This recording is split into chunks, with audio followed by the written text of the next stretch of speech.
Jake Morrison se paró en el medio de la sala de entrenamiento y observó a sus compañeros extraterrestres mostrar sus habilidades. La sala vibraba de energía mientras cada especie mostraba lo que la hacía especial.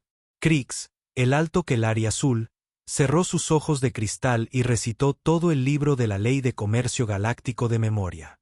Su voz nunca vaciló, nunca hizo pausa. Cada palabra salió perfecta. A su lado, Sara la Sapiriana giraba lentamente en un círculo.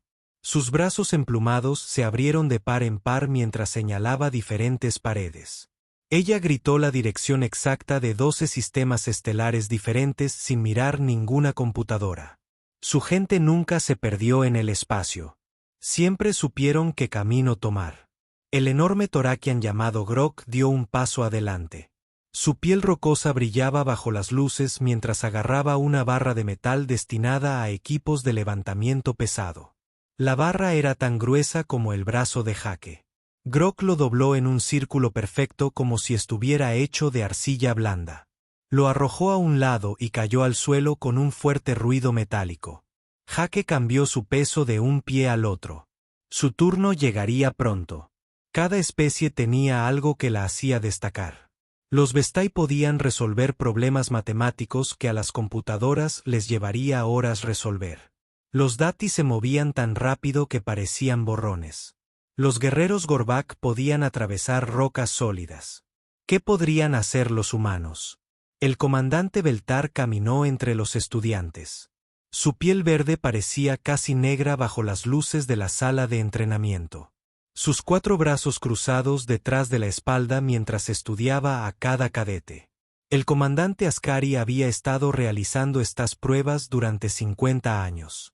Había visto todo tipo de estudiantes extraterrestres que la galaxia pudiera producir. El cadete Morrison, dijo el comandante. Su voz sonaba como grava en un cubo de metal. Muéstrenos lo que los humanos aportan a la academia. Jake miró alrededor de la habitación. 20 pares de ojos alienígenas lo miraron fijamente. Algunos tenían 3 ojos. Otros tenían ojos compuestos como los insectos. Algunos no tenían ojos, pero de alguna manera lo observaban de todos modos.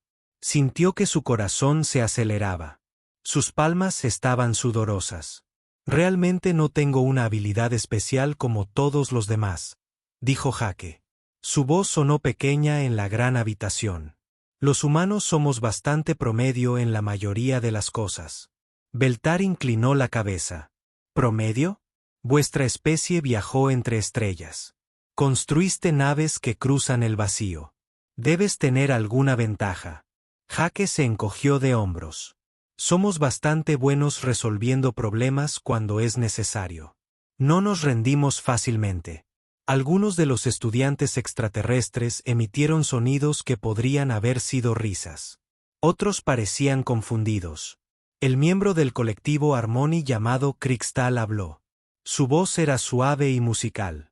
Pero cada especie puede resolver problemas. Krixtal dijo, ¿qué hace que los humanos sean diferentes? Antes de que Jake pudiera responder, las luces de la sala de entrenamiento parpadearon en rojo.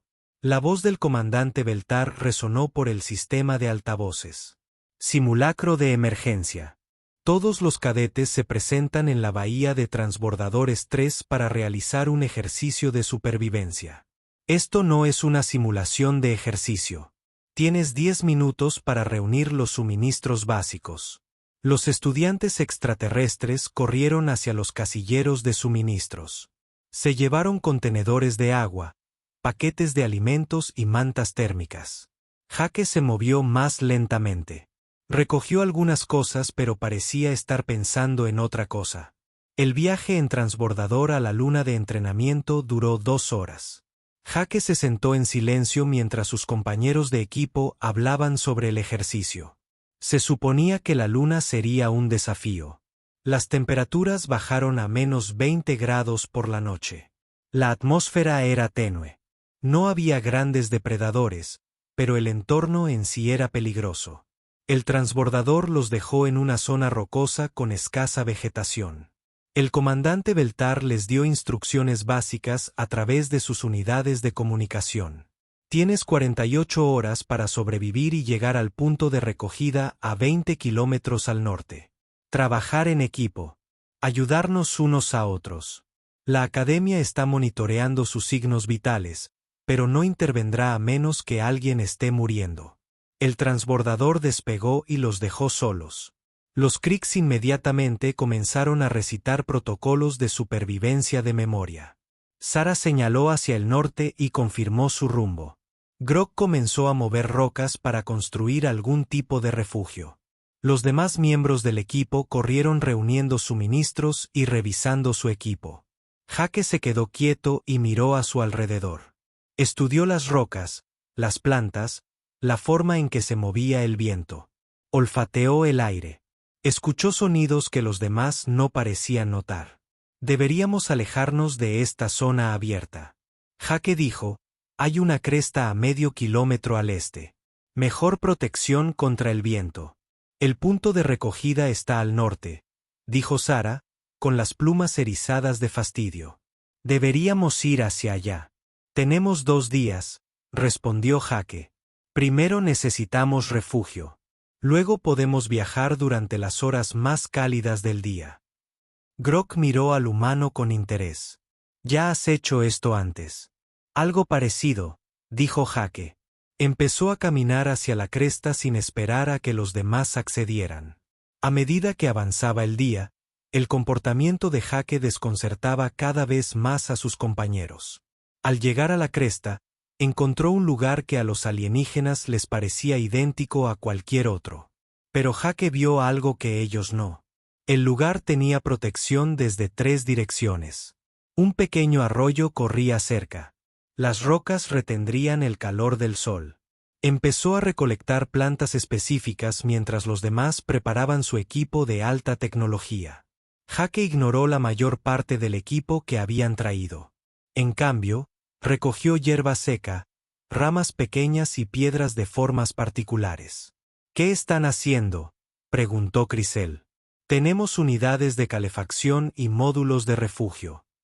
¿Y si se rompen?, preguntó Jake. Siguió trabajando con las manos, construyendo algo que los extraterrestres no reconocían. Al ponerse el sol, la temperatura bajó rápidamente. Los estudiantes extraterrestres activaron sus unidades de calefacción y se metieron en sus refugios aislados. Jake se sentó afuera junto a un pequeño montón de ramas y hierba. Sacó un trozo de metal y una piedra dura de su bolsillo. Los golpeó. Saltaron chispas sobre la hierba seca. Sopló suavemente y la hierba empezó a humear. Luego se incendió. En cuestión de minutos, Jake tenía un cálido fuego encendido. Los extraterrestres miraban atónitos por las ventanas de sus refugios. Nunca habían visto a nadie hacer fuego sin tecnología. La noche se volvió más fría. Las unidades de calefacción trabajaban arduamente para mantener los refugios calientes. Jake alimentó su fuego con leña que había recogido antes. Se sentó junto a él, cálido y cómodo. Alrededor de la medianoche, la unidad de calefacción de Grok emitió un chasquido y se quedó en silencio.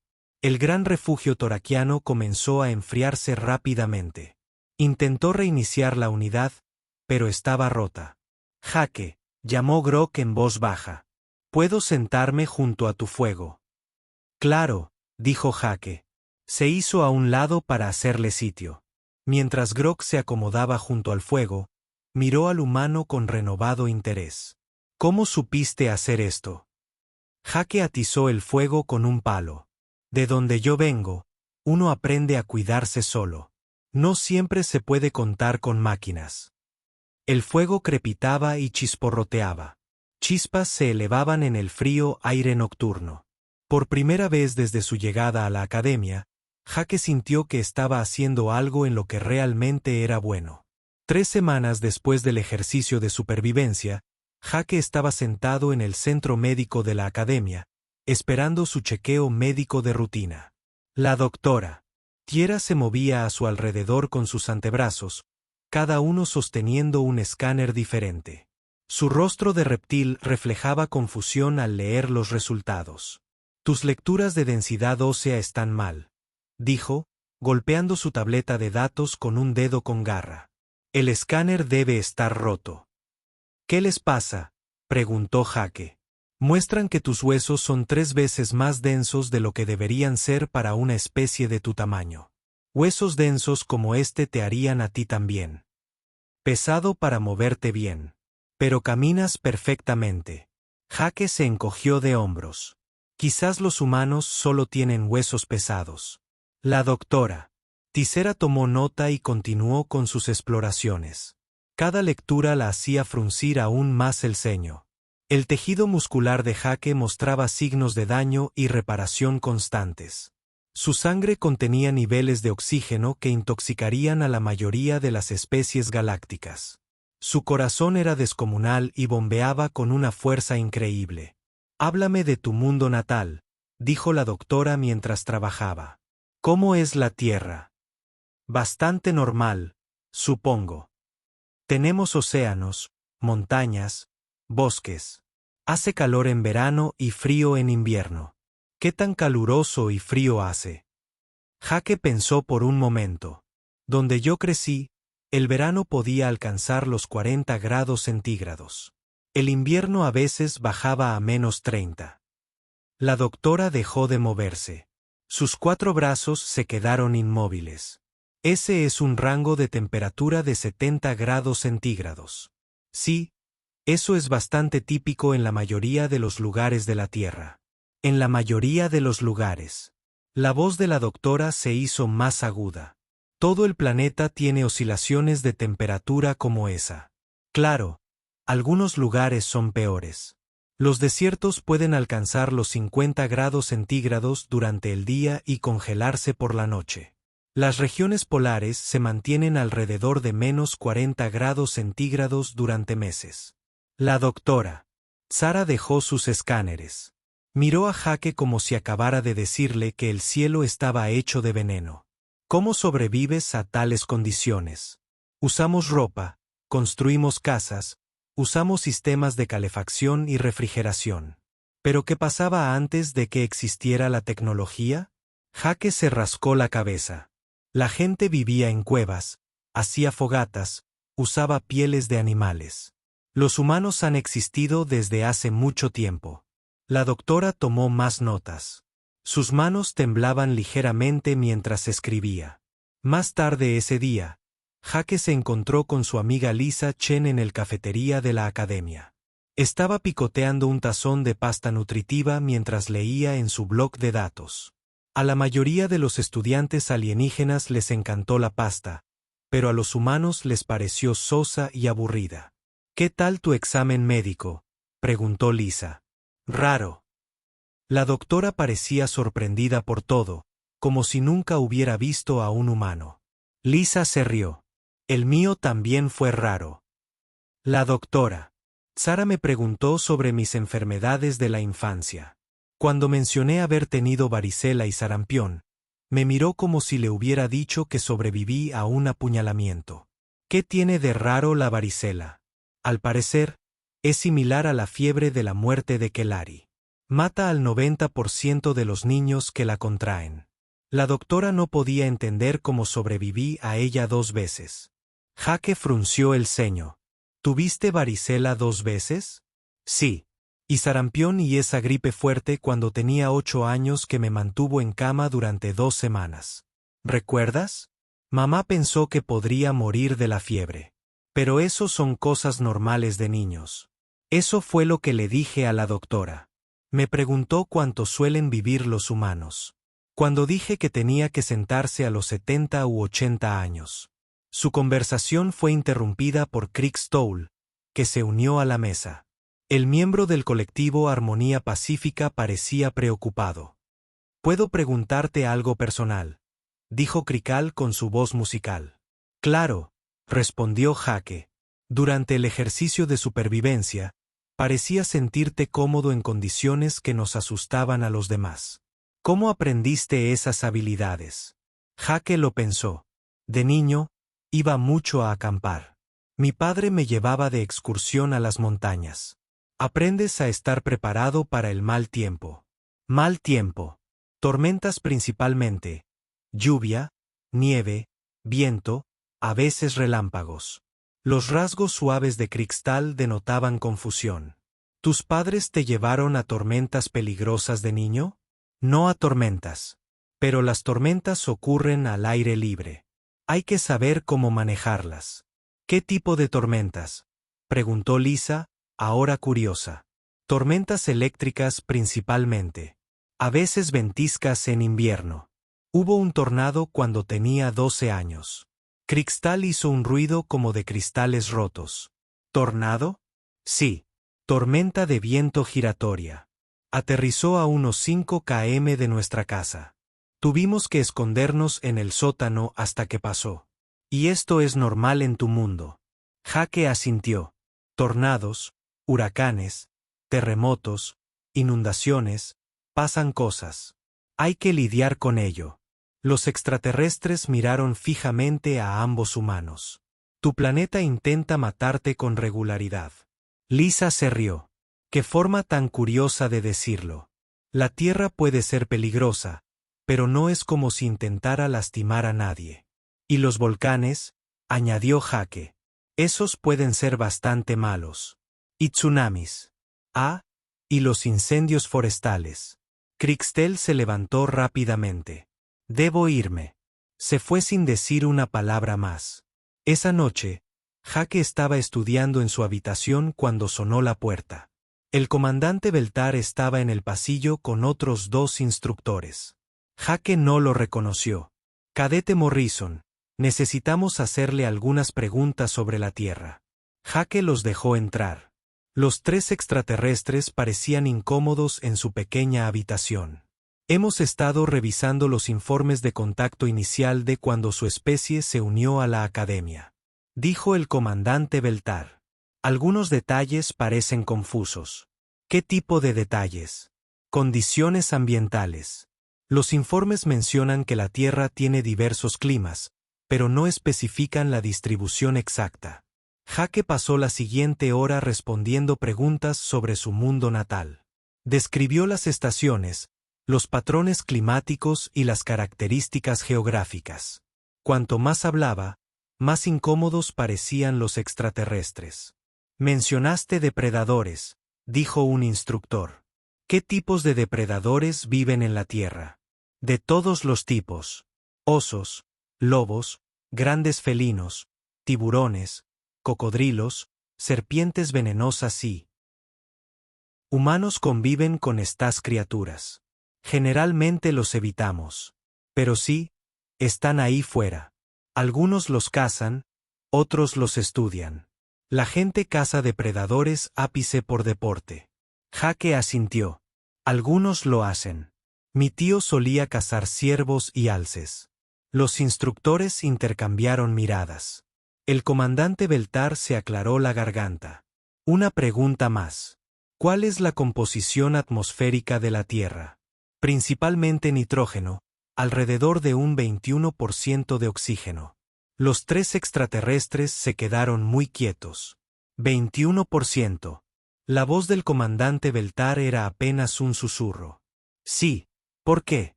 La mayoría de los mundos habitados tienen niveles de oxígeno entre 8 y 12%.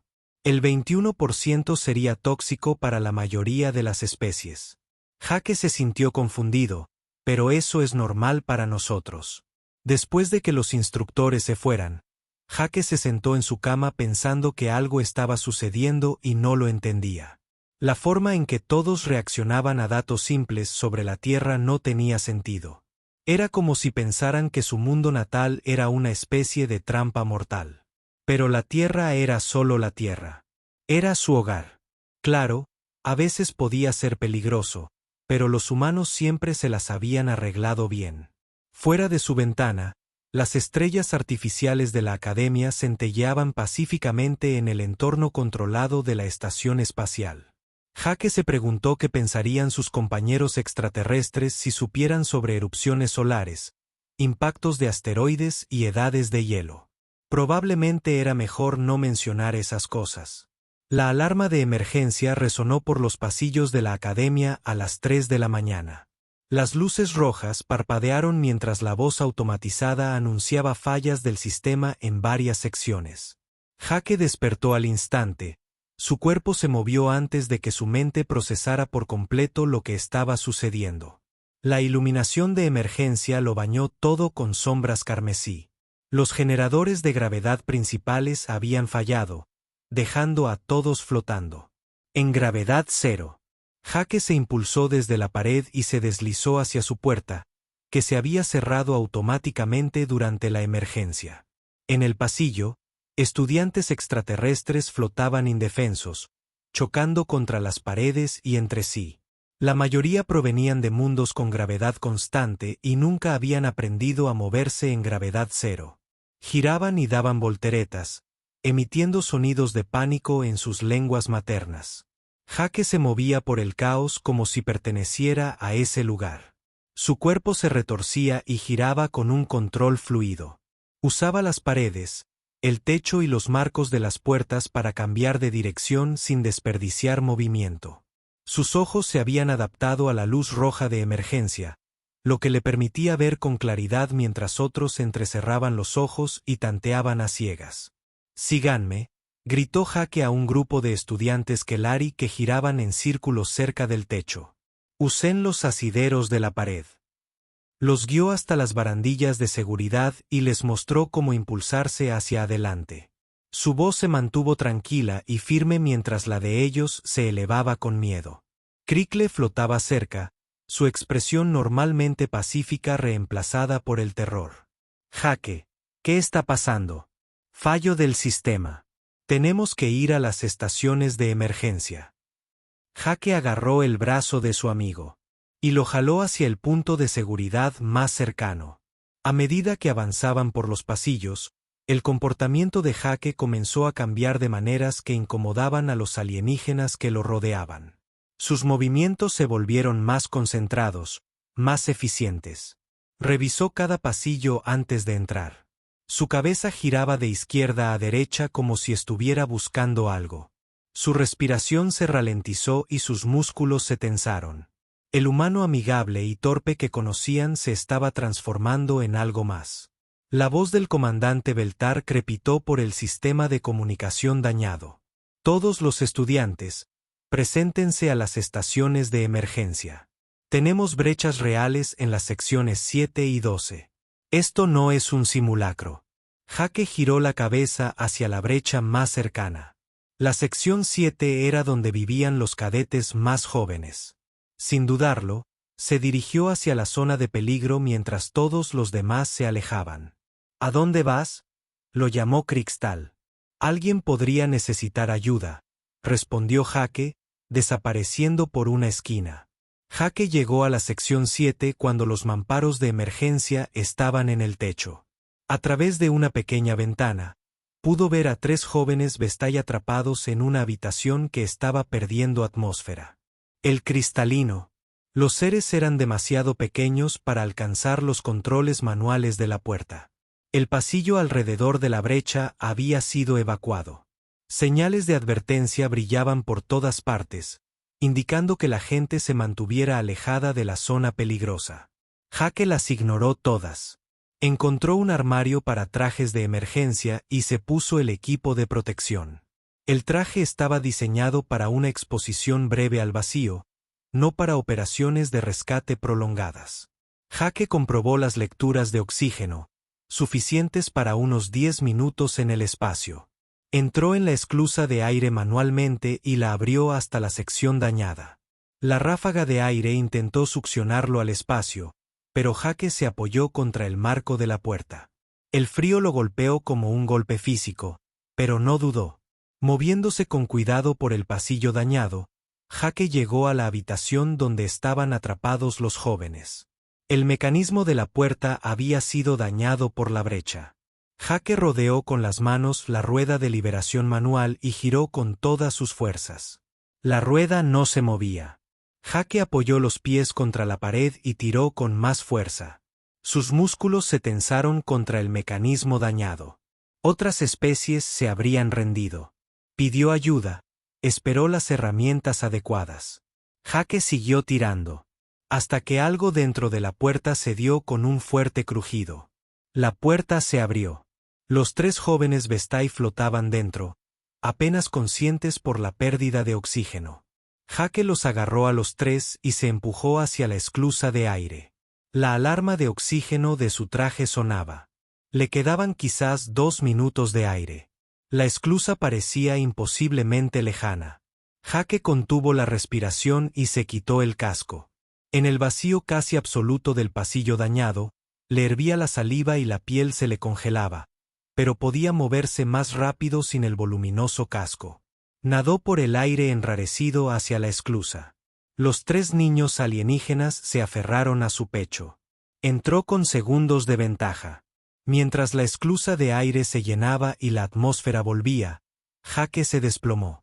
Su piel expuesta estaba cubierta de escarcha y sus labios estaban azules. Pero los jóvenes estaban vivos. El doctor Tisera lo encontró en la enfermería 1 hora después. Jake estaba consciente, pero envuelto en mantas térmicas. Su temperatura corporal seguía peligrosamente baja. Los 3 jóvenes Vestai estaban en las camas de al lado recuperándose de su terrible experiencia. Deberían estar muerta, dijo el médico, estudiando sus lecturas médicas. Exposición al vacío, frío extremo, privación de oxígeno.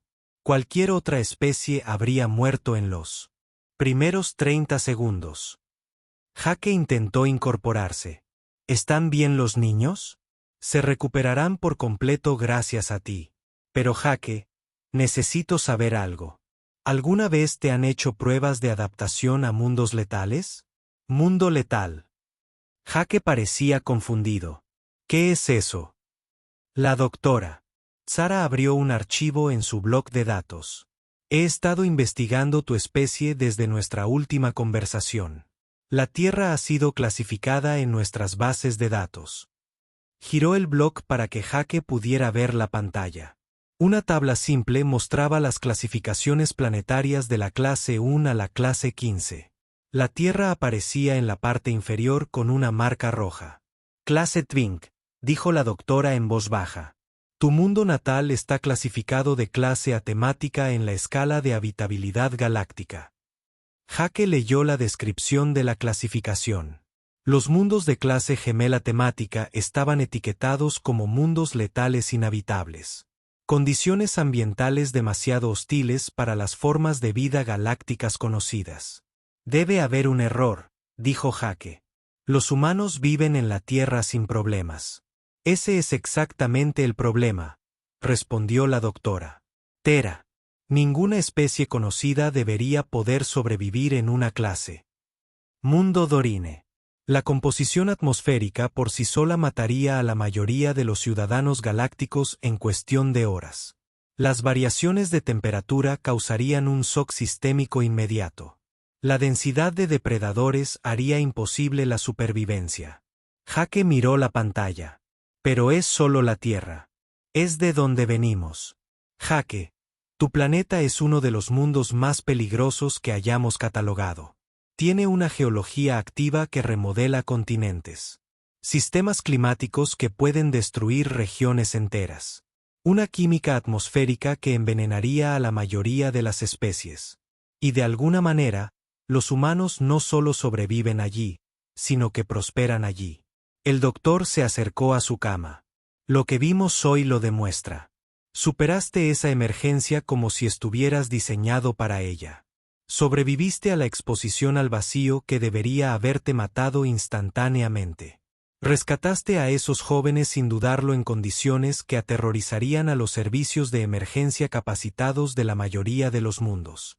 Jake se sintió mareado y no por la exposición al frío.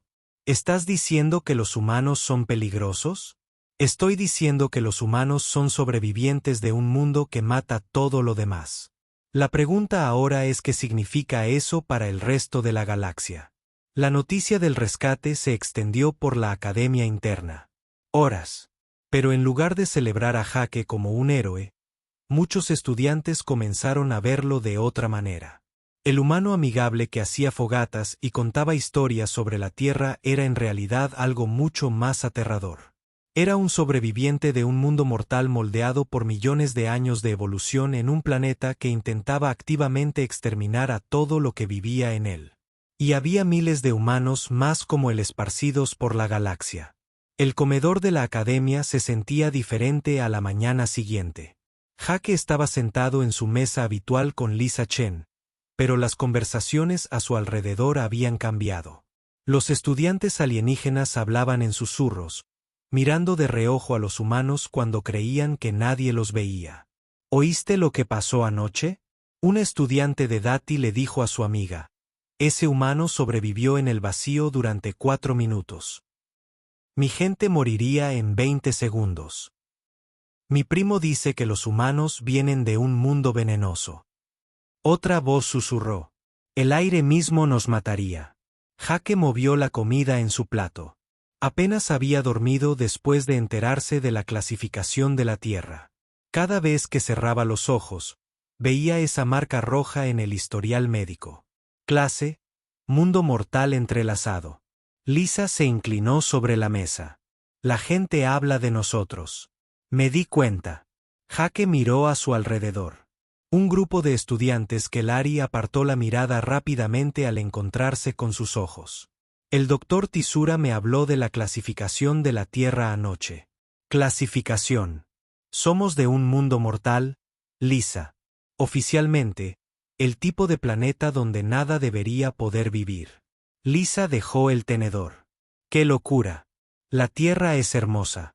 Claro, tiene algunos puntos peligrosos, pero la mayor parte es perfectamente segura. Al parecer, no para ellos. Jake asintió con la cabeza hacia sus compañeros extraterrestres. El 21% de oxígeno es tóxico para la mayoría de las especies. Nuestra temperatura normal los mataría. La presión atmosférica por sí sola aplastaría a la mitad de los estudiantes en esta sala. Antes de que Lisa pudiera responder, Krixt se acercó a su mesa. El pacífico miembro del colectivo Armonía parecía nervioso. Sus movimientos, normalmente fluidos, eran espasmódicos e inseguros. ¿Puedo sentarme con ustedes?, preguntó. Por supuesto, dijo Jake, deslizándose para dejarles espacio. Cristal se sentó, pero mantuvo más distancia de lo habitual. Su voz musical era más baja de lo normal. He estado investigando su mundo natal desde ayer. Y ahora entiendo por qué parecías tan cómodo durante el ejercicio de supervivencia y por qué te comportaste como un depredador en la emergencia. Jake se estremeció al oír la palabra. No soy un depredador. Su especie evolucionó a partir de cazadores persistentes. Cristal continuó. Seres que perseguían a sus presas a lo largo de grandes distancias hasta que caían exhaustas. Sus cuerpos están diseñados para la resistencia, para sobrevivir en condiciones que matarían a la mayoría de las formas de vida, dijo Lisa cruzándose de brazos. No somos monstruos, dijo rápidamente Krixt, el alienígena. Pero también sé que su planeta los ha moldeado de maneras que atemorizan a muchas especies aquí. Tu fuerza casual, tu capacidad para funcionar en situaciones de crisis, tu tolerancia al dolor y a las dificultades. No podemos evitar el lugar de donde venimos, dijo Jake. Eso es exactamente lo que preocupa a algunas personas. Como si hubiera sido convocado por su conversación, el comandante Beltar entró al comedor. Caminó directamente hacia su mesa, con los antebrazos entrelazados tras la espalda. Otros estudiantes lo observaron mientras se acercaba. Cadete Morrison, necesito hablar con usted en privado. Jake siguió al comandante a una pequeña sala de reuniones al lado del corredor principal. El comandante Beltar selló la puerta y activó una pantalla de privacidad. El consejo directivo de la academia celebró una sesión de emergencia esta mañana. El comandante habló sobre los humanos. ¿Qué tipo de sesión? ¿Una evaluación de amenazas? Jake sintió que se le encogía el estómago. Evaluación de amenazas. Jake, tu especie ha estado en la academia solo por 6 meses. Durante ese tiempo, han demostrado capacidades que superan los límites de respuesta de emergencia de la mayoría de las especies galácticas. La operación de rescate de ayer ha planteado serias preguntas sobre la integración humana en la sociedad galáctica. Solo estamos tratando de encajar. El comandante caminó hacia la ventana que daba a los terrenos de la academia. Eso es parte del problema. Encajas demasiado bien. Su especie se adapta a cualquier entorno, sobrevive a condiciones que destruirían a otras y lo hace todo ello aparentando ser inofensiva y amigable. ¿Eso es malo? Depende de tus intenciones. El comandante se volvió hacia Jake. Cuéntame sobre la historia de la Tierra. ¿Cómo llegaron los humanos a convertirse en la especie dominante? Jake pensó cuidadosamente. Evolucionamos a partir de humanos anteriores, aprendimos a usar herramientas, desarrollamos el lenguaje y construimos civilizaciones. ¿Qué pasó con las otras especies inteligentes de tu mundo? ¿Otras especies? Jake parecía confundido. No había otros. Seguramente había otras especies de herramientas, otros candidatos a la inteligencia. Jake negó con la cabeza. Los humanos fueron los únicos que desarrollaron una inteligencia avanzada. O dijo el comandante Beltar en voz baja. Los humanos eliminaron toda competencia antes de que pudiera desarrollarse. Eso no es verdad. La voz de Jake se hizo más dura. Los humanos no son asesinos. Todas las especies del mundo de la muerte que hemos encontrado han sido agresivamente territoriales. Tenían que serlo para sobrevivir. Su planeta debería haber producido múltiples especies inteligentes que compiten entre sí. Pero solo encontramos humanos. Esto sugiere una suerte evolutiva notable o una eliminación sistemática de rivales. Jake se puso de pie. ¿Crees que los humanos somos peligrosos porque somos la única especie inteligente de la Tierra? Creo que los humanos son peligrosos porque sobrevivieron en un mundo que mata todo lo demás y lo hicieron tan bien que eliminaron a toda la competencia sin siquiera darse cuenta. El comandante activó su panel de datos y le mostró a Jake una serie de informes. Estas son evaluaciones preliminares de los departamentos de xenobiología de toda la galaxia. Todos los expertos que han analizado las capacidades humanas han llegado a la misma conclusión. Jake, lee el resumen. Las palabras saltaron a su vista. Psicología del máximo depredador. Adaptación ambiental extrema. Amenaza galáctica potencial. Creen que vamos a lastimar a la gente. Creen que su especie quizá no pueda evitarlo. La evolución del mundo de la muerte crea patrones de comportamiento específicos. Agresión cuando se sienten amenazados, expansión territorial cuando los recursos escasean, eliminación de competidores percibidos. Pero los humanos no somos así, ¿verdad? El comandante Beltar sacó otro archivo. La historia de su especie muestra guerras constantes, competencia por recursos, expansión hacia todos los hábitats disponibles en su planeta y la extinción sistemática de grandes depredadores que podrían amenazar el dominio humano. Jake miró fijamente los datos. Vista desde una perspectiva alienígena, la historia humana parecía diferente, más oscura. ¿Qué pasa ahora? Jake preguntó. Eso depende de ti y de los demás estudiantes humanos. El Consejo quiere comprender si los humanos pueden integrarse de verdad en la sociedad galáctica o si su naturaleza de mundo muerto hace imposible la coexistencia. ¿Cómo demostramos que no somos peligrosos? Demostrando que puedes controlar tus instintos, que puedes vivir en paz con especies que tu evolución te dice que veas como presas o como competencia. Jake salió de la reunión sintiéndose vacío. Mientras caminaba por los pasillos de la academia, notó cómo otros estudiantes se apartaban de su camino, no por respeto ni cortesía, sino por miedo. En el área común, encontró a Lisa rodeada de un grupo de estudiantes alienígenas. Le hacían preguntas sobre la Tierra, pero su tono era diferente ahora, una cautela clínica. ¿Cuántos humanos murieron en tu última guerra global?, preguntó Atari. Unos 70 millones, respondió Lisa. Pero eso fue hace décadas. Ya no libramos guerras como esta. 70 millones de bajas en un solo conflicto, repitió el extraterrestre. ¿Y los humanos lo consideraron aceptable? No era aceptable. Por eso dejamos de hacerlo. Pero Jake podía ver en sus rostros que los extraterrestres no le creían. Vieron los números y sacaron sus propias conclusiones sobre la naturaleza humana. Esa noche, Jake se quedó de pie junto a su ventana mirando las estrellas.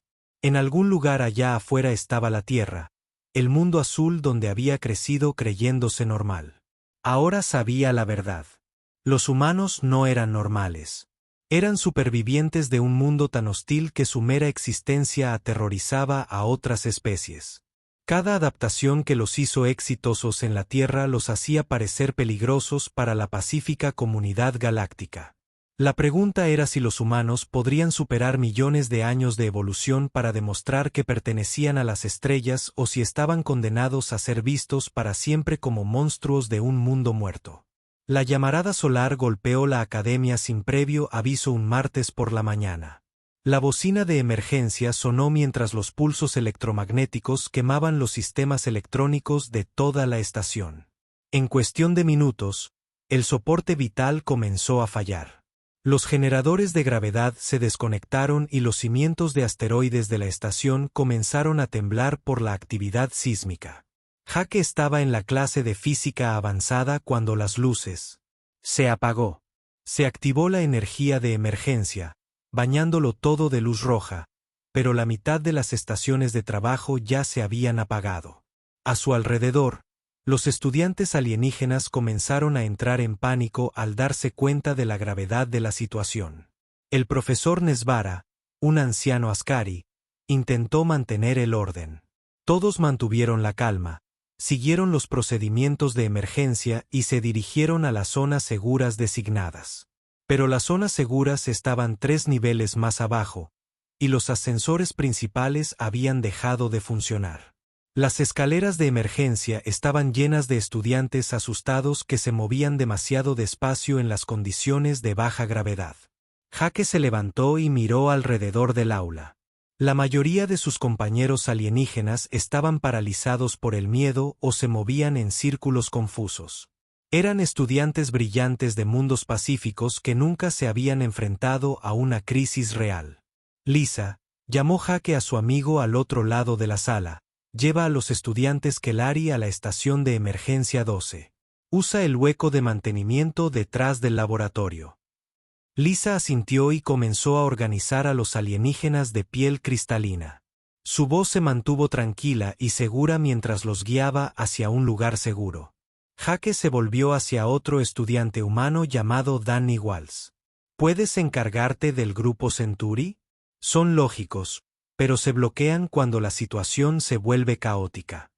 Ya estoy en ello, respondió Danny, acercándose a los alienígenas confundidos.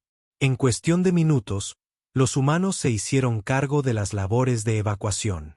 Superaron la crisis con naturalidad mientras sus compañeros alienígenas se esforzaban por asimilar lo que estaba sucediendo. Jake se dirigió a los niveles inferiores, donde el daño era mayor.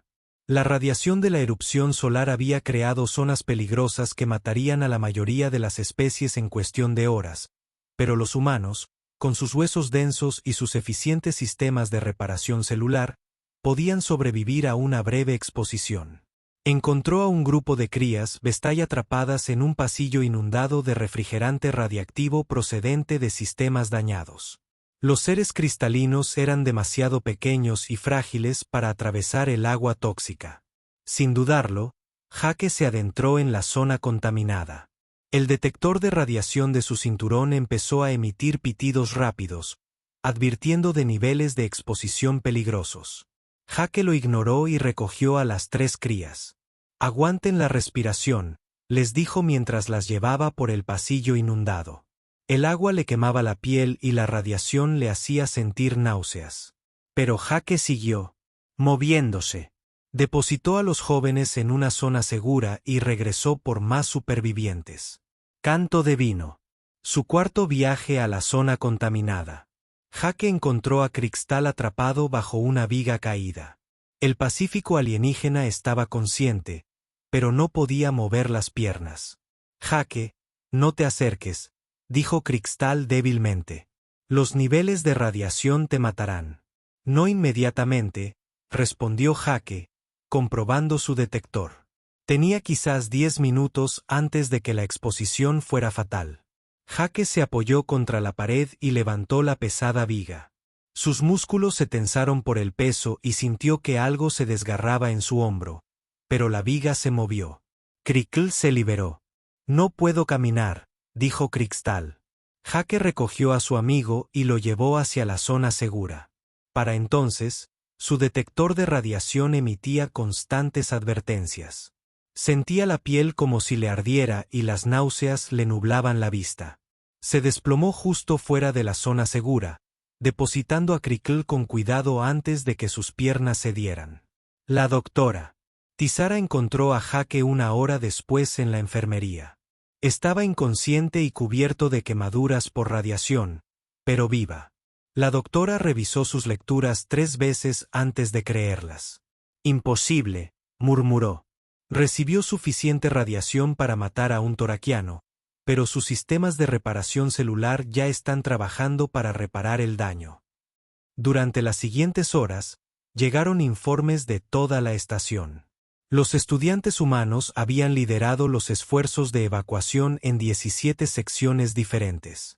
Habían rescatado a más de 40 estudiantes extranjeros de zonas peligrosas. 3 humanos se encontraban en estado crítico por la exposición a la radiación, pero habían salvado vidas que se habrían perdido sin su intervención. El comandante Beltar visitó a Jake cuando recuperó la conciencia al día siguiente. El comandante Ascari parecía cansado y pensativo. «La estación es segura», el comandante informó, «los daños son cuantiosos, pero reparables. No perdimos estudiantes ni profesores, en gran medida gracias a las labores de rescate». Jake intentó sentarse pero hizo una mueca de dolor debido a sus heridas.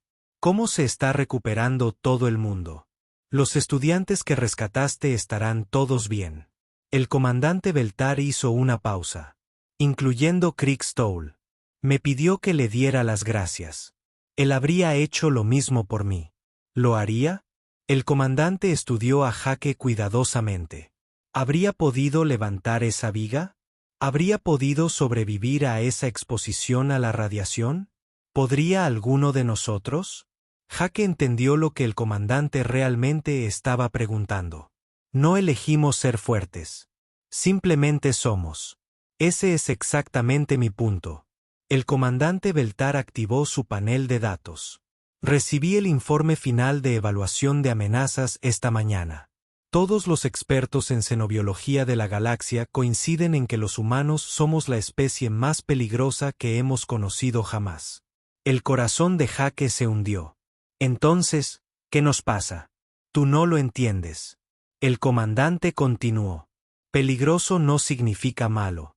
Una estrella es peligrosa, pero usamos su energía para alimentar nuestros mundos. Una corriente fuerte es peligrosa, pero la aprovechamos para generar electricidad. El comandante se sentó junto a la cama de Jake. Lo que presenciamos ayer nos mostró algo importante sobre la naturaleza humana. Sí, sois depredadores máximos de un mundo de muerte. Sí, tienes capacidades que superan a la mayoría de las especies galácticas. Pero también tienes algo más. ¿Qué? Usas tu fuerza para proteger a otros, incluso a costa de ti mismo. Cada estudiante humano en esta estación arriesgó su vida para salvar a sus compañeros extraterrestres. No porque tuviste que hacerlo, sino porque lo elegiste. El comandante sacó un nuevo documento. El Consejo de la Academia ha creado una nueva clasificación para los humanos. Estudiantes de la clase Guardián recibirán entrenamiento especializado para las tareas más peligrosas en el espacio galáctico. ¿Qué tipo de tareas? Búsqueda y rescate en entornos hostiles. Primer contacto con especies potencialmente peligrosas. Respuesta de emergencia en condiciones que matarían a los equipos de rescate normales. Lugares donde necesitamos a alguien que pueda sobrevivir a cualquier cosa y aún así poner a los demás primero. Jake miró por la ventana hacia la estación dañada. Los equipos de reparación estaban trabajando para arreglar los sistemas que los humanos habían ayudado a salvar. La galaxia es un lugar peligroso. El comandante Beltar dijo, Tenemos mundos pacíficos protegidos por tecnología avanzada, pero el espacio mismo sigue siendo hostil.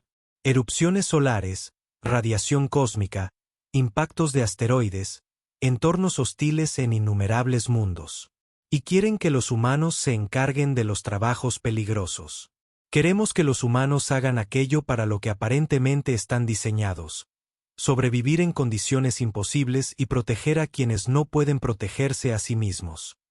Durante las semanas siguientes, Jake observó cómo su relación con los estudiantes extraterrestres cambiaba lentamente. El miedo seguía ahí, pero se mezclaba con algo nuevo: respeto, gratitud. Krikal fue el primero en acercarse a él después de la crisis. Ahora entiendo por qué tu evolución te moldeó de esa manera, dijo el pacífico extraterrestre. Tu mundo creó guardianes, no monstruos. Seguimos siendo los mismos de siempre, respondió Jake. No, dijo Kikl pensativo. Ahora entendemos lo que eso significa.